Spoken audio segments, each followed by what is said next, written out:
Ciao a tutti, bentornati, io sono Manu e questo è Italy Made Easy e questa è la lezione numero 3, la lezione di grammatica e di cultura per Italian Accelerator episodio numero 5, which is right there and I force you to watch it. I'm gonna wait until you watch it. No, I'm not gonna wait, but yes, the whole point of this series is that I explain in your language the difficult nuances of the Italian language based on this chat that I had with my friend Lisa, who's adorable and she speaks really slowly, so you like her. Not so much me, but you like her. And yes, watch that lesson and come back, and then I will explain to you in very detail all the expressions and the meaning, but mostly the expressions and the grammar that we are using during the chat. So incredible value for you. Enjoy it.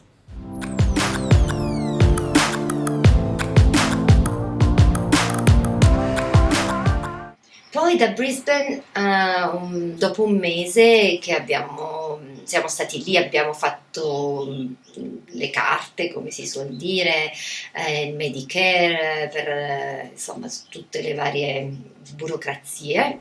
So after a month of being there, we were there being Brisbane, abbiamo fatto le carte. Abbiamo fatto le carte is from the expression fare le carte, which actually has a few meanings. So carte, you know, it's the cards. So abbiamo fatto le carte. Fare le carte means to do the paperwork. Okay? Le carte. It's like saying fare I documenti, to do your documents. In Italian is another way of paperwork, of saying paperwork. But basically, abbiamo fatto le carte means we did our papers. We did our paperwork. Fare le carte also means to read, to do like tarot, as in to read the future of somebody. That's fare le carte as well, but I digress. That's not what she meant. So abbiamo fatto le carte. Come si suol dire? This is a very common expression. Ooh, come back. Okay. Come si suol dire? As one, it just means, so to speak. Quindi abbiamo fatto le carte, come si suol dire. We did a paperwork. As people, I can't.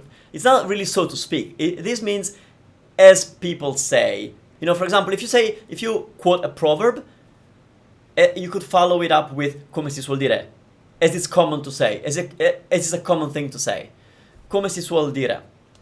So I don't use it much. Actually, I really like it though. Come si suol dire, as one says, but it's got that meaning of justifying that what you said is a common thing to say. And then she mentions Medicare. Now, Medicare is the Australian healthcare system. It's called Medicare. In Italy, that is called La Mutua. And here's a little cultural note. La Mutua. La Mutua is a tricky part of Italy. On one hand, Italy has one of the best medical systems in the world. Last time I checked, it was the second in the whole world. And that's because it's free. It's mostly it's a free system that supports anybody in the country, so you're not required to have money to look after yourself and your health, which makes a lot of sense, which is very similar to the Australian version and the Canadian system, I think. But the problem with La Mutua in Italy is that being the public system and Italy having all the financial problems that it has, and the old infrastructure and an increasing number of people living there and an aging population, you can soon realize that it's not a very efficient system because there are delays. So the waiting list for something free that you could do through the Mutua could be very long, and then you may have to choose to go private, which kind of defeats the purpose of La Mutua. But in and of itself, di per sé, like I taught you in a different video, the Italian medical system is amazing. Also, for example, if you have a condition that is your condition and it's certified as your condition, all your drugs are free. You don't even pay the little contribution that you may have to pay for prescribed drugs. You know, you never pay the full price. You pay like a little symbolic amount. But if that's your condition, it's free. Now, another big difference is that in Italy, every person has their own doctor. It's your family doctor, and it's assigned. You can choose him. You can choose the doctor. You can choose him or her, but it's assigned to you. I believe each medico della mutua, each doctor, has a folio of 1,500 people. So every doctor has assigned to themselves 1,500 patients. And they get paid a salary by the state. I don't know if that's a good salary or not, because I don't know. But it doesn't matter how many times these doctors see their patients, they get paid the same amount because they have the same number of patients. This makes for a very good system, in my opinion, because, especially comparing experiences between Australia and Italy, the doctor doesn't have an incentive to see as many people as possible in the same day. Actually, maybe the opposite. So because their salary doesn't change, and this really makes sure that the doctor is very thorough with you. When you go and see a doctor in Italy, you'll spend up to an hour talking to the doctor. They will check everything. They will talk about everything. They're very holistic. So if you're going for this, they will investigate all these other things. Just overall, it's a more accurate system because it's not based on time.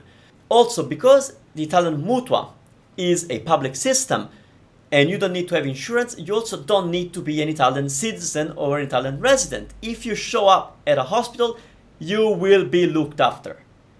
Okay, that's amazing, in my opinion. For example, my mom, she got her eye surgery completely paid for by the Medicare system because she needed it, she can't see, so she got eye surgery for free as part of a Medicare, mutua. Anyway, that was a long digression, but I like to teach about the culture as well. Finally, she also says, e tutte le varie burocrazie, and all the various bureaucracies. I don't even know if you can say burocrazie in the plural in this context, but we're speaking as friends. You understand what that means.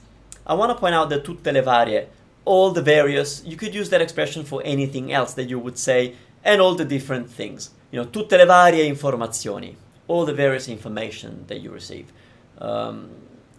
Tutte le varie possibilità, all the various possibilities. So it's something that could be used more often than we probably do.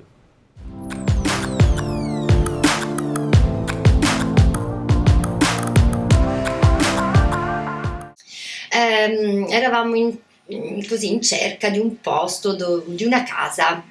E abbiamo visto una casa deliziosa come quella che avevamo sempre immaginato, di legno. Ok, eravamo in cerca di un posto. Eravamo in cerca di un posto. We were looking for a place to live. Eravamo, that's the imperfetto of essere. See, I didn't use the continuous form. She's just describing what they were doing. They were looking for a place. This is not a specific moment in time that she's talking about. We were just looking over in that period, back then, we were looking for a place. The imperfetto already gives the idea of continuous form, of continuity, so you don't need to use the stavamo cercando in this case, because she's just describing what was happening in the past. Now, it wouldn't be wrong if she did, but we don't tend to use it a lot. Eravamo in cerca, we were on the hunt for, probably in English.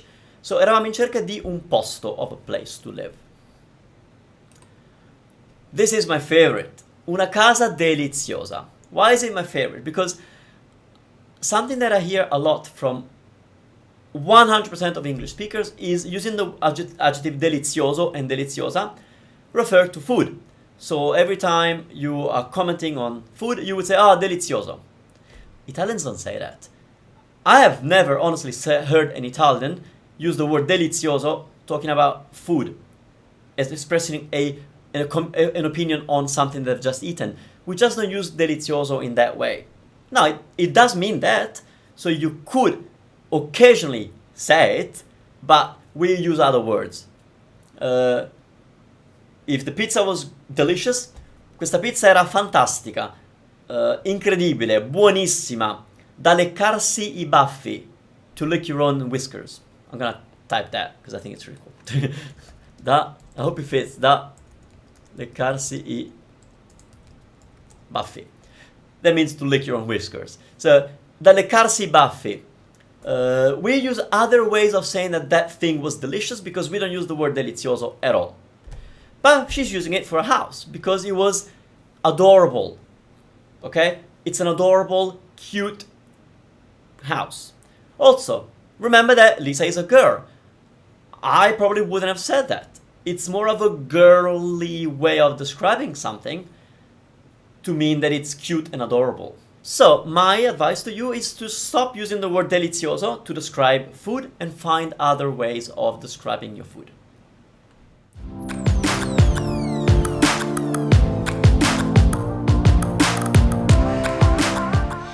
Tipo, si chiamano qui anche beach house, posso dire così. Posso dirla. Ho detto una parola in inglese. Oh, this segment is so cute. I mean, Lisa is so cute. She's really adorable, okay? You know the whole thing about the beach house? I want to point out a few things. It's the Italian way of pronouncing words. Lisa, even though she was born in Melbourne, she grew up in Italy, so she is learning English. She doesn't speak English. I mean, she's learning it. So her pronunciation of English is the way most Italians would pronounce things. So the way she said it, you may have thought something else, and that's fine. You know, it's just like when you are talking about the sheets of your bed, Italians might say in a way that sounds like something else.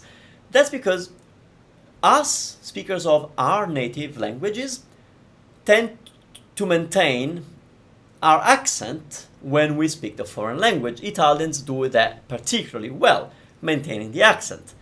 So she said that they are called beach houses here, and then she asked me, "Oh, is it okay for me to say that? I use an English word." I said, "That's fine." But yeah, I thought it was cute to leave it there because why is this useful for you? Well, it's useful for you because if you're talking to Italians, you have to understand that the way they might say English words will differ from the way you say it as a native speaker. And you have to train your ear to understand that that's how they're saying that word in English, but they're Italian, so they say it in a certain way. The same goes for celebrity names. For everything that has an English title or name, Italians will say it in an Italianized way. And sometimes it's quite different.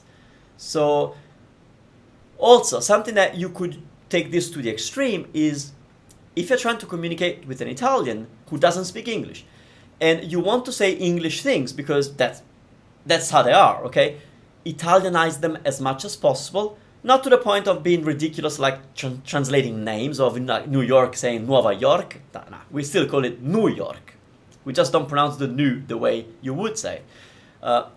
So that's something you could start doing it if you're trying to say something like, if you ate a hamburger, well, it's hamburger in Italian because you gotta pronounce it like an Italian would, so the H is silent, and then we don't have the burger, like we don't go deep here, it's just the Italian way of saying it. So try to do that and see how that goes, Sometimes you may go overboard, okay?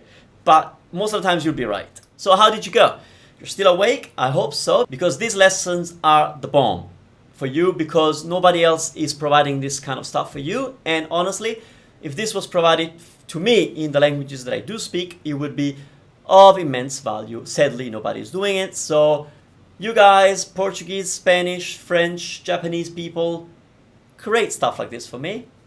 Anyway, that was a little promo, but the main thing here is that you enjoy this kind of stuff. So if you do, you know what to do to help me out. Leave a nice comment. It's always good to get feedback.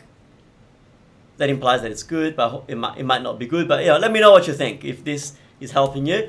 Become a subscriber of the channel so you don't miss out on any other lesson I try to have daily lessons. Sometimes it's not possible, especially since I broke a rib, and my video editor sometimes is a little behind with the editing. So we are falling behind a little bit, but I'm still trying to do my best. If you want to catch all the other episodes of Italian Accelerator, there is a playlist with all of them. I don't know, with probably like up to 15 lessons already, coming from 5 episodes. It's pretty good. Alright, grazie mille, ci vediamo la settimana prossima. Ciao ciao.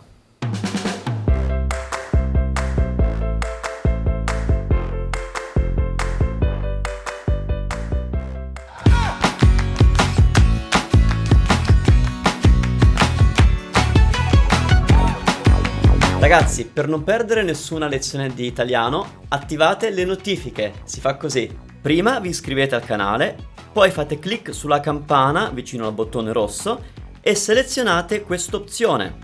Salvate e via! Facile, no?